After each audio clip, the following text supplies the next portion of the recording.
terkait ada DPR sudah nyusun target itu untuk pilwagub.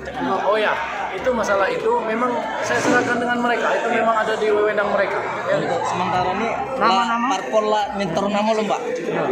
Sampai sekarang yang belum ada yang nyetorkan nama ya. Kalau PKB cuman Mbak. Ya PKB mereka masih ada berusaha untuk masing-masing partai itu untuk menjaring calon-calon wakil kepala daerah ini.